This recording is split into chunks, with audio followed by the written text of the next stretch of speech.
Hello, I'm Matt, and I'd like to welcome you to the channel. If this is your first visit to our channel, please like, subscribe, and click the notification bell so you will know when we upload a new video. I initially intended to upload this video last Friday. However, my Akaso Brave 7 camera decided to jump off the tractor and get eaten by the flail mower.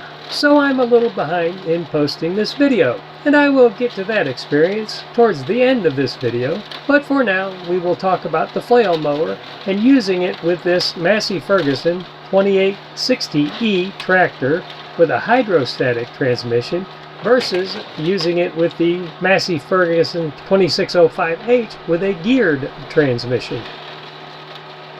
This is the Woodmaxx FM 78H 78-inch PTO flail mower with hydraulic side shift. It has a 74-inch cutting width and is designed for use on a 30 to 65 horsepower PTO. Its cut height can be adjusted from 3/4 of an inch to 3 3/4 inch. Per the manual, it is designed for cutting grass and saplings up to 1 inch. Though I've used it to cut saplings a little bit bigger than that. The hydraulic side shift shifts to the right side of the tractor. I use our tools in a manner that I am comfortable with. Please ensure you follow all manufacturer's safety instructions with the tools and equipment that you use, as failure to do so can lead to serious bodily injury or death. In this clip, I'm repositioning so that I can get these 3 saplings. The side shift on this Woodmaxx flail mower is so much easier to use with the hydrostatic transmission on this Massey Ferguson 2860E than trying to use it with the geared transmission of the Massey Ferguson 2605H. Because when you're trying to slow down to make your adjustments with the 2605H, you also have to work the clutch and the gas pedal and reach behind your right hip to work the hydraulic valve forward and back to move the flail mower left and right, which is not very intuitive. But with the hydrostatic transmission, all you have to work is the gas pedal on the right side. Because it toggles forward and back to adjust the speed, it is so much easier to use. And the hydraulic valve on the hydrostatic transmission tractor moves left and right, which is so much easier to use intuitively than one that moves forward and back. And it's also on your right side, so you don't have to reach behind you. And I find that I use it a lot more with this tractor than I did with the 2605H.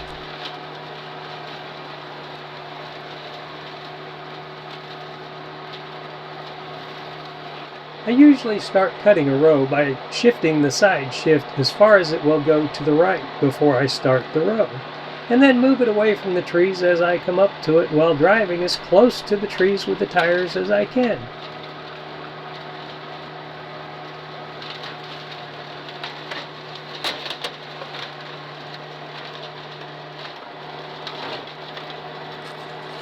I pay attention to the sound of the motor, and if I hear the RPM slow down, and if I hear the flail mower slow down, I slow my speed down so it doesn't bog the mower down, so it can chew up the debris.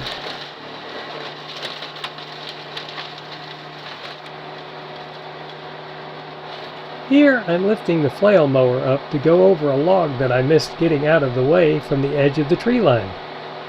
If you run over too big of a log, you can shut the flail mower all the way down and get it jammed up, which ain't a whole lot of fun. I initially go over the rows with the grapple, which you can see in the video linked at the end of this video, to grapple up the bigger parts of the debris. And then I'm making 2 passes down each row to clean up the row, and trying to get as close to the trees as I possibly can, and kind of around them a little bit with the side shift. I do wish that it would shift further to the right. The next video that I upload will be a video showing a close-up view of the different parts of the flail mower so that I can explain some of the different nuances of the flail mower, and where the gear oil goes and how you check it. and some of the other things that I've learned about the flail mower since I've been using it for almost 2 years. This video is not a sponsored video, and all the equipment and tools that you see us use, we've paid for with our own money.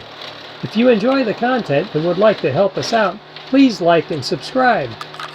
And if you want to know when I upload a new video, please click the notification bell.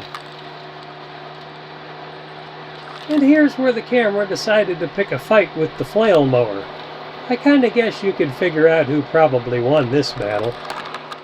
So after I realized that the camera was no longer on the mower, I went looking for the camera and started finding parts.